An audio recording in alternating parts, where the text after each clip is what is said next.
Hi everyone, it's Peter from PS Sound, and in this video we are going to go through this monster system that's finally back to life.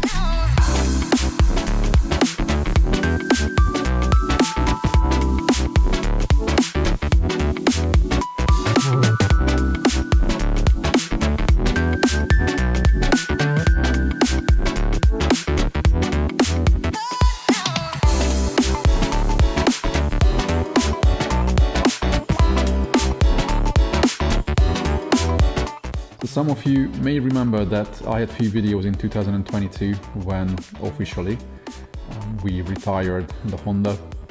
The car that was my first crazy demo car that I built. Technically this system built up the name of PS Sound. I always knew that in order to gain the trust of customers, first, just like with anything, you have to show what you're capable of. You have to let them hear and see what you're about. And this project started back in 2014. Sorry if actually I may mention a couple of things that many of you are familiar with, but some people may watch this video for the first time. So I may go into slightly deeper detail over this crazy system. So this started in 2014. When I knew that I wanted to do something in the future more than just live sound engineering. That was my full-time back in the day. And I started this project on the side. I started to go to meetings, to competitions. I shared as much as I could on different forums, car audio forums. We used to have Talk Audio, some of you remember Talk Audio in UK. And yes, many people knew about this project. Then we started to compete and the car did really well. It became, I don't know how many times UK champion in different classes as it was growing, going higher and higher. And we had quite a few European titles as well in multimedia and sound quality classes. And yeah, most of those trophies on the shelf, most of them, probably 90% of them, are from this car. And then of course now we have the Mercedes. Some of you might have seen it. I'm going to put that to the end of the video as well, to a link so you can see our current demo car. But this car represents, yeah, something crazy. So let's go through the car, what it has right now, what changed. And we should have, this function. Oh yeah, it still works. That's the beautiful thing. I bought this Honda because I knew that I needed a reliable car. I was driving an insane amount of mileage with this. Back in the day, I went to all the meetings, all the competitions. Yeah, probably 120,000 miles went into it over the years.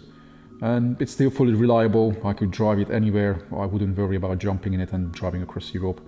But this car has had its time, now it's just resting, and anybody who wants to listen to it can come to us and can see it and hear it here in our workshop. Or sometimes, yeah, we take it to Brighton to some of our friendly meetings. So that's the madness. That's the madness that many people might have seen online. This crazy triangle shape manifold that many people don't know what it actually is.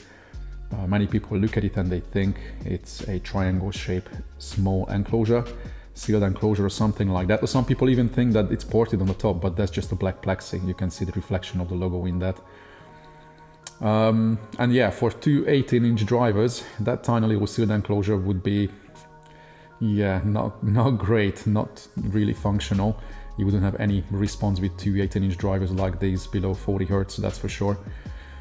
So the crazy thing in this car has always been really about this. Of course, the front end is just as crazy. We will go through that as well.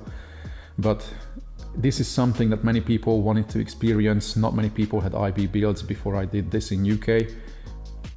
Yes, there have been people, and this has been done even back in the 80s. So it's not like I was the first one, but maybe I gave it proper publicity over YouTube and social sites. And yeah, I don't know, we have close to 30 videos of this project on YouTube. There's a dedicated playlist to this car as well, which is going to be at the end of the video. You can click on it and then you can go through all the videos how everything has been built in this.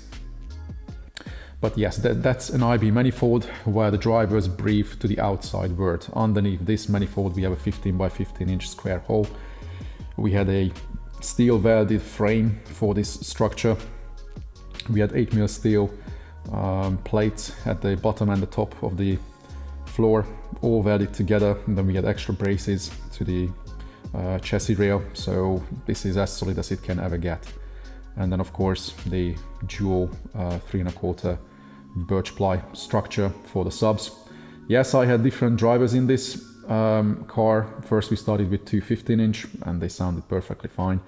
Then I had to do SBL for a laugh, and the UK organizers were telling me that the class that we used to have, which was Trunk Unlimited in EMA, that was a class that was fading out. So 1 year in 2016, I think, or 17, something around that time, they told me that, you know, if I'm lucky and there are not too many cars, we might just bring a trophy home from Salzburg. And that's when I had two FI 18-inch drivers in the car for, I don't know, probably like a year and a half. And yes, they were certainly monster for the ultra low end, and we were doing hair trick with the car and all that madness. But this car was always about pure sound quality. So as much as the FIs were great for daily abuse and I never had to worry about them, they were just not as accurate as what I always wanted from this car. So we went back to the acoustic elegance. But because I had already had this manifold for 218s, then these acoustic elegance IB18 AUs brought it straight back to the same place like the FIs. And yeah, I don't think I will ever change this setup. Yes, for madness we could throw anything in this car, it would be relatively easy, but many people heard this car, if these 218s are not enough for an SQ build, it's not enough for you, then you really have to rethink what you really want to achieve, because it's pretty crazy what these 218s are capable of. So a couple of things. Amplification has changed slightly over the time, because the main reason why we had to retire this car in 2022 was when we still had problems with supplies over COVID. We had projects that shifted forward, we needed gear. So first my tweeters, I used to have the Accuton tweeters in the car, they came out. Then the system became unfunctional. Then one project shifted 2 months forward. Then we needed an amp because we couldn't get them. Nobody had stock of it. So we used to have a 6-channel Zapco AP there on the top. That came out. And slowly, step by step, this car has become just a donor for other projects. The ESB came out, we used to have the Zapco HD SP5 in the car. And yeah, it just rested for like 2 years. It was doing nothing. That was painful. I just used the car as an extra backup car when I had to take the other cars to service, things like that. So it didn't really had much mileage. So on the top now we have a Zapco 400.2 that runs the kick bass drivers up front that we will see when I walk to the front. So we have plenty of power, 400 watts over 150 RMS drivers, but oh yeah, they take it easy. And then down there now I have a audio solution Polymnia amplifier. And then you might ask, you know, what is this? What is this brand? So some of you who are into the pure sound quality, I'm sure many of you know Roberto Tonyan in Slovenia and Italy. Now he makes some amazing amplifiers. He's been making amplifiers in the last 30-40 years. Those people who live in Europe, they know him, and his Quattro amplifier and smaller versions now as well are built by him, but many of the parts come from Audio Solution, an Italian company. And these guys, there you go, I go a bit closer, they work with many other brands that I cannot name. It's their, you know, business relationship, but they make amplifiers for many other people. But this is their own version, And they were so kind when I was down in Italy at the Peri meeting. Usually that's in the middle of June, and that I advertised it as well in previous video regarding the 2025 schedule I have. I'm going to be in Italy again with the Mercedes. When I first went there 2 years ago, they asked me to send them my PS Sound logo. And I was like, what do they want? I thought that, they wanted to give me something, some little gift. And I was expecting key holder or something, honestly. And then they just literally handed over a huge box. I opened it and this amplifier was in it. And they engraved my logo on the side of it. And I'm like, guys, you are fucking crazy. It's just like, I never received anything this expensive from anybody as a gift. Which, I don't know. I know that many people appreciate all the work I've done and I've shared over the years. So, yes, probably that was the reason why they wanted to give this as an appreciation to me. And then I thought, you know what, I'm going to put this amplifier in the car. It's a great amp. It's not cheap. I don't even know how much they cost exactly. I think they are somewhere around 1,500 or 1,700 euros. In Europe for 4 channels, it's 150 watt per channel. It's quite industrial. You might remember we had a Mercedes E300 estate with stag amplifiers, with a JL 13W7 with the magnet facing up, the crazy projects, roughly a year ago. And that's where we had an audio solution power distribution, which had similar terminals like these. They are pretty durable, very industrial. I like it. And then on that display you can also see the voltage, and then you can see the temperature. Yeah, the amp is pretty cold. The car was just in the workshop. Well, in the last 2 hours it was outside. I got a clean wash. And yeah, it's creeping up now nice and slowly.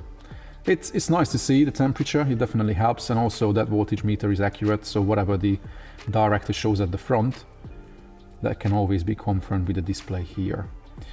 Why is the voltage 13.2, right? Because with the AGM you will never get that. So the car still has this Victron 60 amp hour lithium linked to the front AGM. This has been in the car for like more than 6 years, linked to the front, not separated, and they do pretty well. Yes, I have to stay on the top as the car is not used. We charge it up once a month, or if somebody comes in for a demo, then we put the power supply on the car. But yeah, it's still working absolutely fine. And even when we go crazy and there's no power supply in the car, voltage is solid. We started from 13.3, and I could play for like 2 hours without even starting the car or putting supply on it, and then we still see 12.4, 12.5 even at loud demos. So that's been absolutely fine. The ESP Pro Mark III went in there. We just needed DSP to throw in. That was the most inexpensive solution. Plus, I had plans in the past to have trainings in UK as well, which is not impossible that it may happen in the future. And if this car became one of the demo cars for the training, for the practical days, then this DSP is just so easy to use. That's why I thought to throw it in. There's a small 5-channel over there. Currently that's only running rear fill in the rear doors. It used to run shakers as well in the front seats. We got rid of them.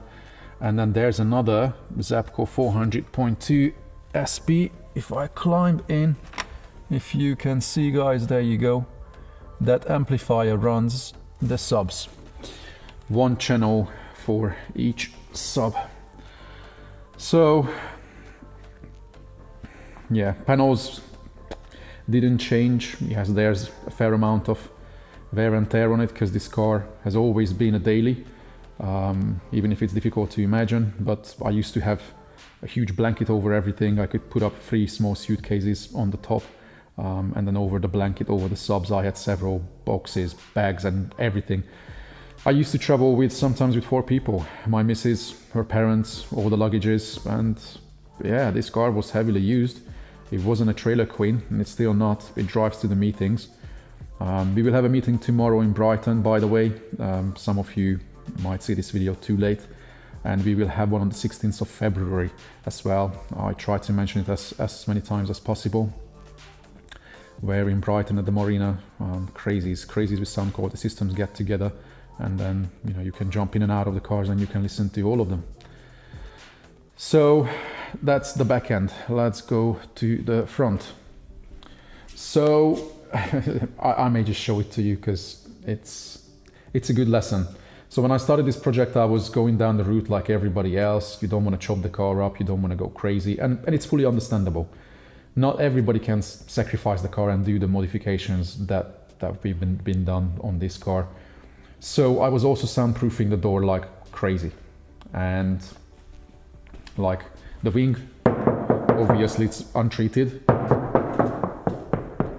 And that's solid all the way, the rear door as well as the back end. Here at the back I have so much insulation on both sides that when I built it back in 2014, at some point the alarm came on in the car and it sounded like it was coming from like, I don't know, half miles down the road. Like, where is this? And then I saw that the lights in the car were flashing. I'm like, shit, that's my car. So I managed to soundproof the back end so well that even the alarm is not really noticeable anymore, not even on the inside or the outside of the car. And it's pretty shocking when people hear the car playing crazy. When everything is shut, they don't expect how loud it is inside. And I had some of these videos lately when we showed like these vans that we soundproofed, and it's pretty insane how well the sound stays on the inside. And of course that way we also reduce the road noise really well. But what I wanted to show to you that yes, I went down the route of soundproofing the door. I have like 3 layers of 2 mil. Yes, many people say it's stupid after the first layer, and there's not much point of adding layers, rather have the first layer thick and strong. But with the 2mm deadening that we had back in the day, I didn't find it sufficient enough. Now, yes, we have options for really rigid, really thick solutions, or I would even layer aluminium strips on the outside steel first, if I ever wanted to do a door application, which most of you guys who follow us, we don't do that. So in this door I had several mid-base installations in the past. I even built a 10 kilo, like 23 pound heavy baffle for the bottom of the door, which was 5mm steel with 36mm birch ply, really rigid, really heavy. And I thought, I can't give any stronger mounting for the driver. The door card up there, whatever is left of it, that has milkshake on the back of it with lead shots. So I just threw so much weight on this door to get rid of all the buzzes, and I could still not treat everything because the window mechanism or the moving parts inside, plus the Japanese door cards are just not great. And we always struggled with buzzes until I had a 4-part video series of this door enclosure. Again, at the end of the video, you will see the playlist, and then you can see how this structure was built. 95% of it is wood. There's no fiberglass on it, nothing other than a bit of fiber feel to get the lines, get the shapes. And yeah, as soon as I built this, that's when you get the realization that, oh, why didn't I do it any earlier? Because once you have an enclosure, or once you have a mid-base in the kicks, in IB or in a box, it doesn't matter. You get rid of the vibrations and the buzzes, you have zero loss, you have all acoustical power coming from the speaker now, not like playing through the door, and it's immense difference. Yes, we had many drivers in this enclosure, well, not many actually, just 2. So this was the SbAcoustic that I had first, SbAcoustic 23 something, I don't know. There are not many versions of these. This is the forum version of it. It's relatively cheap, something like 150 euros or pounds. And I put it back because, yes, we had the Accutons in them, and I always had to worry about them because they didn't like a sealed application, and I didn't want to have trouble with them in the future. And many people know that this car is about the ultimate madness. Everybody wants to experience what SQ is like when you really turn it up and you have effortless headroom and you want to go crazy. And these drivers I don't worry about. They take the power, they deliver, they have excursion like subs, insane excursion. And yeah, they just do it. That front sub is empty in the glove box. I still haven't had time, and I don't even think I will ever have time to turn it back. Plus, I don't even think we can turn it back to factory with the glove box, but yes, we could reshape it, we could rebuild it. Maybe one day when we are bored, and if we want to have like a front sub test again, build an enclosure down in the footwell that back in the day I could not. Because of MROs, I didn't have enough room. There was just no way in this car to build a front sub box in the footwell to stick to the MROs as well, to have enough space. Yeah, that way, that was the only solution for me to have a front sub. But once I built these enclosures, one on each side, I didn't need the front sub in the glove box at all. Because the problem was that to integrate this front sub to the mid base on the dash on this side was easy, but integrate this to the other side was always tricky on technical tracks. So yeah, that was the reason for the enclosures on each side. Let's just go to the other side and you can see what's happening. Oh. There we go. Okay, so yes, there was a separate video where I showed how I built this dashboard as well back in 2017, 18, something like that. These are full fiberglass and plywood structures. 12.5 liter enclosures, same airspace up there on the dash in each enclosure like I have in that door enclosure. So there's plenty of space for the 6.5s, because, you know, back in the day I thought I'm gonna build something sufficient so I may have a chance to play mid-bass drivers down low. But then of course this was the platform where I had to learn that certain things will just never happen. Car acoustics is a funny thing, and yes, I learned it from my own experience that it doesn't matter how large driver you have up on the dash, you just don't get the same loading from the same driver up there than even if you have the same driver down there in the corner. From up there, you can't really play below 100 Hertz, whereas the same driver down there somewhere, whether it's in the door or in a box, it can play down to 30-40 Hertz, no problem. So, yeah, I tried. At least I learned that there's no need for sealed enclosures. If you want, you can, but then just make it big enough so you don't suffocate the driver. And technically a 4-inch driver would be perfectly fine for most cars to have a large format mid-range. But because these enclosures on the dash were built for 6.5s, we had to put something back into them. Because yes, we had Accuton, the 165 AMs in the dash, and they ended up in another car over the years. And again, just to put this car back to functional state, I didn't feel like I wanted to purchase another pair just for this when we use this car, I don't know, twice a month, for a few interested people who want to listen to it. Because ultimately everything is about the installation and the tuning. Yes, drivers can make a difference, but above a certain line, the classic, you know, the diminishing return is just, yes, an Accuton makes a difference, 100%. However, it still sounds great, and it still shocks people what this setup does, because there are not many cars where you have a 6.5 on the dash with a large format kick bass driver, and now we have an ESB 8000 series driver in there. And then you could ask, you know, why did you do that, Pete? Well, simply because the dashboard is built for 165mm exact. Most of the 6.5-inch drivers are just slightly bigger. They wouldn't have fit, and I had no intentions to rebuild the dash. And this was the only thing that could fit, and what I had on the shelf as well. So they are great drivers, good enough for what I needed. They are crossed at 120 Hertz now to the kick bass drivers, and then play up to 3K in that location without any problems. So then we can cross over to the tweeters, to our air motion tweeters. I don't think it's a surprise for many people to see these in this car now. Yeah, this was just a quick solution to put them into the old Accuton pillar builds. Eddie literally 3D printed a mounting thingy that slots into the Accuton's hole, and then that way we can have them like this. It was quick to get it done. And now the car this way is fully functional. Yes, there are a few parts that are missing because we used to have a charging port here for the FIO that used to sit here, but I don't use that player anymore, so we will have to turn it back to probably the factory state, retrim parts.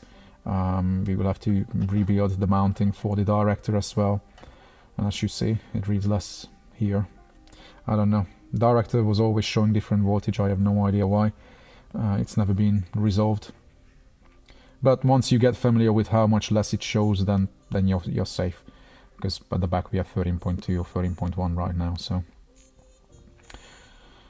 but yeah, so this is where the Honda is after all these years. If you ever come down to us, let us know, and then we can schedule you.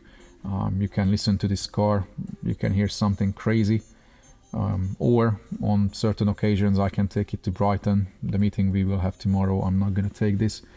Last time I had 3 cars over there, the Suzuki, the Honda and the S-Class as well, and 3 cars on my own was just extreme to demo.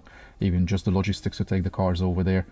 If we have a meeting at some point, maybe at the workshop, maybe in March, we may organize a weekend when we can have limited number of people come into our shop, and then we can have a nice day here. Then of course, yeah, you can hear this, you can hear Edit Citroen as well, another crazy project, and yeah, you can compare all the cars.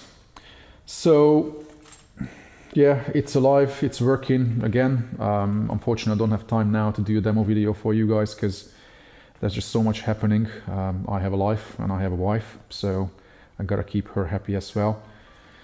But at some point when I have time, then I'm gonna have just a bit of demoing with this as well, just for a bit of inspiration.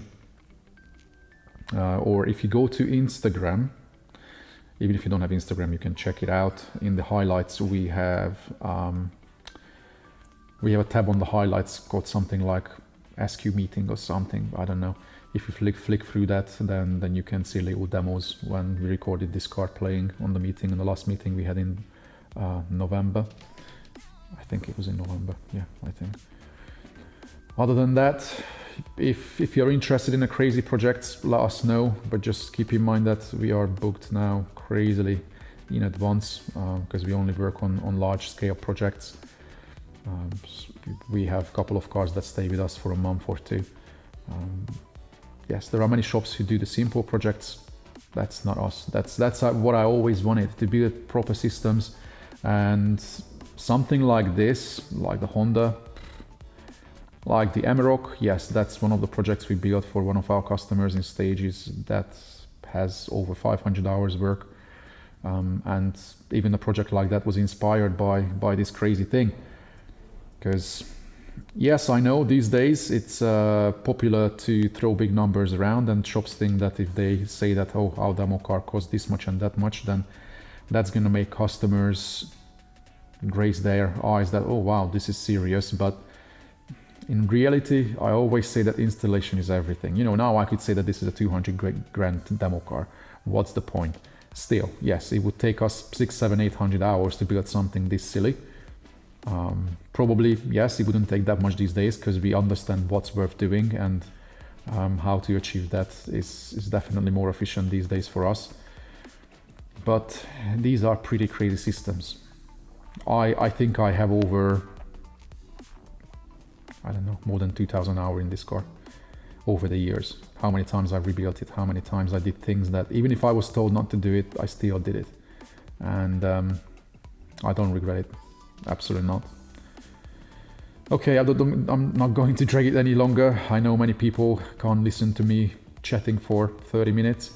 I'm glad if you are still with me and then you watched every single second of this crazy project that's still with us. And yeah, check out the links at the end of the video. Also check out description. I'm going to drop in our links to our Patreon channels where you can see now over, I don't know, 120 daily, or not daily, weekly topics, really educational weekly topics. We have several hundreds of daily updates of projects that we do where we can show behind the scene content, RT evaluations, and a lot of useful stuff many people can learn from globally. And hopefully I will also see you at some point on one of our meetings. in UK or anywhere globally, check out the schedule for 225, which may change over time, but at least you have an idea about where you can meet us and where you can hear our cars. So guys, this is it for this one. Feel free to share it, comment, do the usual things, and then hopefully I will see you very soon. Take care.